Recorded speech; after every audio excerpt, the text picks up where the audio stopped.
All right, y'all, so you can see I have here my little setup of my meds. So I have them all kind of like labeled because I'm like taking them pretty round the clock. So all I gotta do is just pick the little cup, take them, and go. So emotional support Yorkies, those are, this is my baby Mowgli, and this is his sister Roxy. So they have been kind of like at my side since I've been home. So it is now Wednesday of the following week. So I am now officially 5 days post-op. I just wanted to take a little minute just to kind of show you guys what my body is doing. This side here removed a lot of scar tissue, so you can even kind of just see my pec is just very, very inflamed and up. You guys, I am super, super bloated still. So this is me just waking up in the morning. As you can see, I'm really bloated from the anesthetics and the pain meds. Like, I know I look a little pregnant right now, which is really important for me. I gotta show you guys this because a lot of people don't talk about what their bodies go through post-surgery. I wanted to do this first thing in the morning. I just got out of bed, so that way y'all could see, like, this isn't after me drinking a bunch of water, even though I'm keeping my water high, pushing my water, and even though I'm not eating crazy, right, because I'm not trying to sit here and get all sloppy while I'm in recovery. But yeah, these anesthetics are really hard on your body. I am feeling a little kind of insecure just about the size that I am right now. I want it to be larger, but I'm trying to really make sure that I'm trusting the process. I know that my implants are really still settling. They haven't dropped yet. My pecs are still super, super tight. Those are all things to kind of keep in mind. I'm sure who my doctor uses.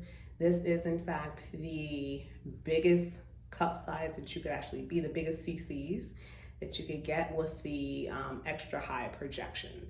So I'm pretty sure the goal was just to give me a lot more volume like here that I just did not have before. You can even tell just from how my tattoo sits, because you guys know I've had this tattoo for some years now.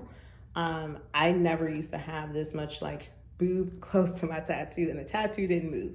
So that's kind of been like my little indicator to kind of see like, okay, I can definitely see a difference. Now, post-op, day number 8. This experience has been totally different than the last time I got my boobies done the first time around. I'll say, I know I kind of shared in my pre-op video that I'll post somewhere here, that I had a kind of a tough road last time. Like, I was really sore. I needed help with more things. This time around, my mobility came back, you guys, probably around like day 3, day 4. So that part was really good. But I have been noticing that overall, like, the pain that I'm having, it is definitely, it's very intense. A couple of days ago, I was trying to maybe cycle off of the pain meds and use more Tylenol. Not the move. I was in so much pain and discomfort that night. I felt everything. I do have the most soreness on my right side, and you guys can kind of see now. So I kind of wear this bikini top so you can see a little bit better. I have more soreness on this side because this is where a lot of the scar tissue removal took place. You can even kind of see just my right pec is definitely, hey, we ain't happy right now. On the left side, this is where I told you guys beforehand that my left boob was kind of actually going outward. So when I held my arms down, you guys, like, this left boob before was kind of going like over, like it was almost like hanging over my bicep. So he did some lateral correction work, some lateral placement work here to kind of bring this over. And I'm definitely feeling the pain on this left side here. Achiness along with kind of tightness. So I 100% still need to be on pain meds. I was really surprised though to see that my weight is only about like a pound up from where I was before I went into surgery. So this week has just been a time for me just to really be kind to my body, right? And not pick it apart. This is not the time to do that. I definitely was falling into that trap, you guys. I'm not gonna lie. I would get up in the morning, I would come in here and look and be like, oh my gosh, like, they're not looking how I thought they would look. Like, this isn't the overall size I thought I have, but I have to very much remember that I'm still very, very early post-op. I had to stop like comparing myself and comparing my size to my girlfriends and kind of like what size that they have on their frames.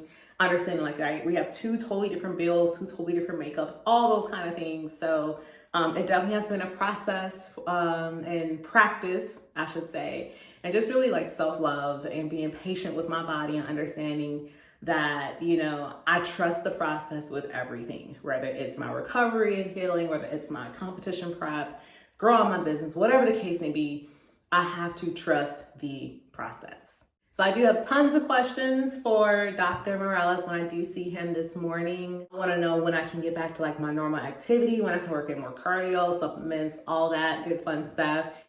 So many things in this appointment. So we started a scar therapy treatment that I'm going to be using twice a day to help those scars go away. And in terms of training, I am cleared to start back, but in a really limited fashion. I can't lift anything over 50 pounds. So all my lower body workouts have been adjusted to do all machine-based work and upper body. So I learned that chest training is a no-go for me from here on out, actually training chest with implants and cause them to shift.